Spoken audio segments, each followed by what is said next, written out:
Celine stood in the kitchen of their new home, a two-story Victorian nestled at the end of Maple Lane.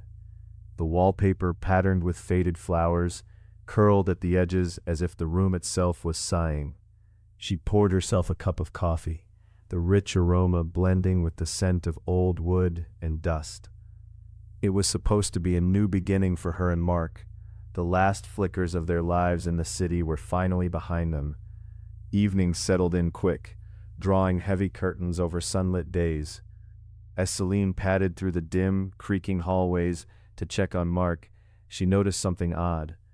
No matter how many lights they turned off, overhead fixtures, lamps, even the nightlight in the bathroom, the house never fell into complete darkness.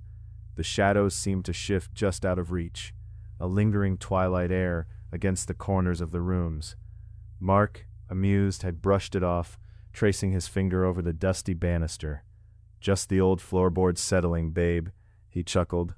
"It's character." But Celine couldn't shake the feeling that the house was aware of them. That night, as a thunderstorm rolled in, the house seemed to breathe heavier. The wind rattled the loose shingles overhead, and a chill crept through the gaps in the window frames.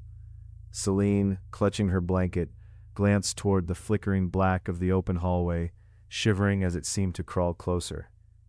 A familiar creak resonated from the staircase, echoing through the silence of the house, followed by the soft sound of footsteps. Heart pounding, she turned towards the sound echoing against the wooden floor. Mark was still in bed, fast asleep, a soft rise and fall barely punctuating the timelessness of the night. The footsteps came again, precise and deliberate, beckoning her to the top of the stairs. With every step she took toward the sound, she felt the air grow colder, the very essence of the home tightening around her. And then, a flicker, an uncertain brightness emerged from the darkened hallway, illuminating a shadowed figure. Celine froze, a gasp catching in her throat as the figure stood still, perfectly still, framed in the doorway at the end of the hall. She squinted, trying to see it clearly, but the more she stared, the more it seemed to slip through her focus like smoke. "Celine," Mark's voice pulled her back. She turned to find him standing behind her, his expression a blend of confusion and concern. "What's wrong?" But then she felt it. The dark figure was no longer at the end of the hall. It was here, in the shadows behind Mark, and before she could scream, it felt as if the floor itself opened up beneath her, and her world tilted. Days turned into weeks, and the house's peculiar twilight grew stronger. They found it increasingly difficult to keep the lights off. Each time they sat together on the sofa, the lights would flash on without any cause, illuminating the same corners where dread once lingered. Until one night, tension choking the air, Celine stumbled upon an old journal while cleaning a forgotten closet. Yellowed pages chronicled whispers of past inhabitants, each detailing their grim encounters with a nameless entity, lurking just out of sight, never fully there, yet always observed. Their fate tied to the house, she realized. They were never to escape its endless twilight, never to fully know its dark corners. But within the journal, a final passage caught her attention, a ritual to confront their shadowed guest.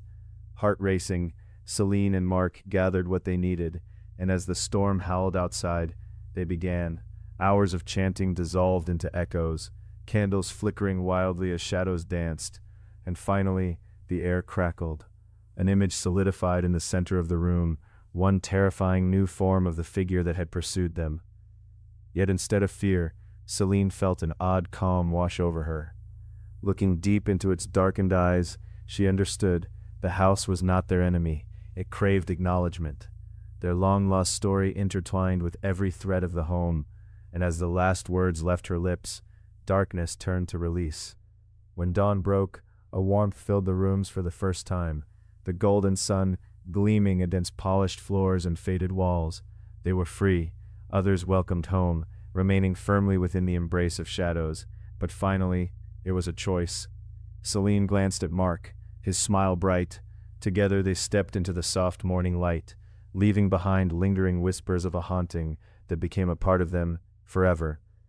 The house, now just a memory wrapped in warmth, breathing softly against the winds that blew outside, tilting toward a new tale yet to be told.